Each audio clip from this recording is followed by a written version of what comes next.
Paris, November 7, 1938. A 17-year-old boy walks through the streets with a revolver hidden in his pocket.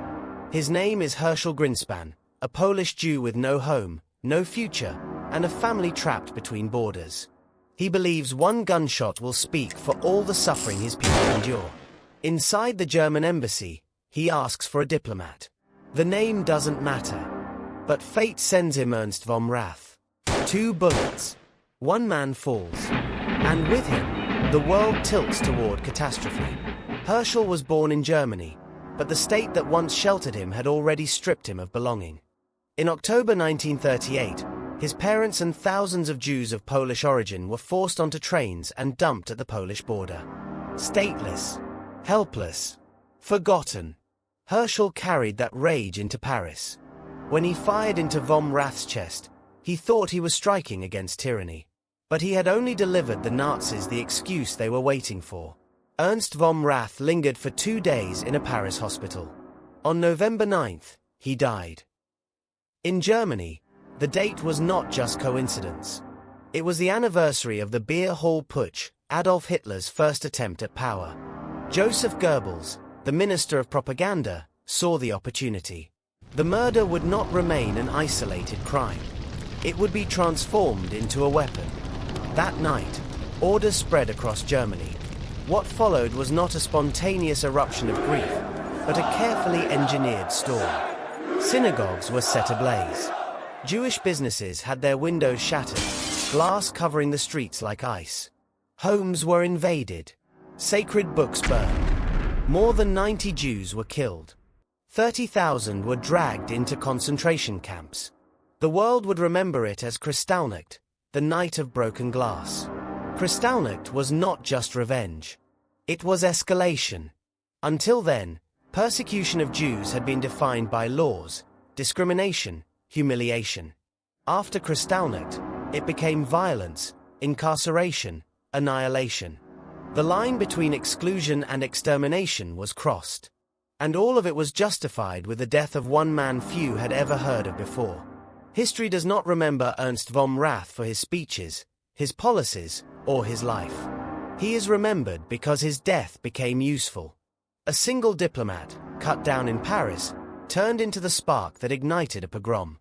And then, the sound of glass shattering across an entire nation.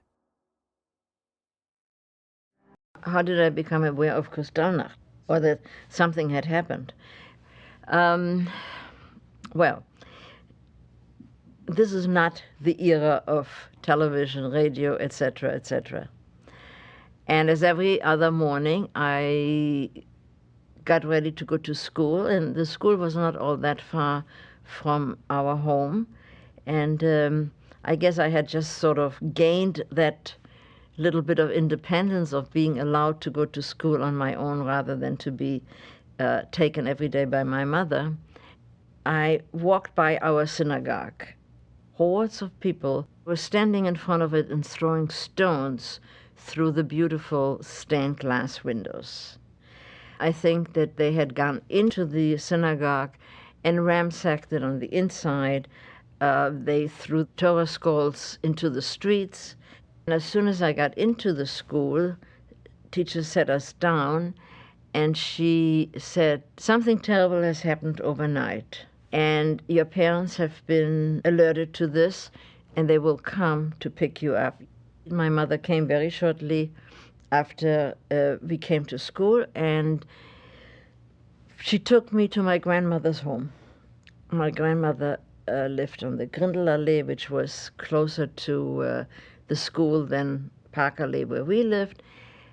And my father was there already, and my grandfather, as I had said before, had passed away. So it was only one of my aunts who was still in Germany, and that's to say an unmarried sister of my mother, and my grandmother, and she had a very large apartment. And my father was there, and so were 2 other gentlemen. One was a friend of my aunt and uncle, a dentist, and the other gentleman, I don't know, he was a friend of the family. And the reason I said she had a very large apartment, it really ran from one side of the house to the next, and the bedrooms were in the back. And these three gentlemen were staying in that bedroom all the way in the back.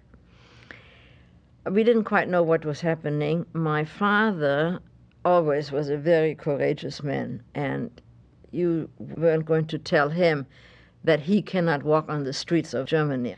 And he went downtown, and I remember him coming back quite shaken up. We went home. We did not make light in the apartment, and we went to bed immediately. And in the middle of the night, they came pounding on the front door.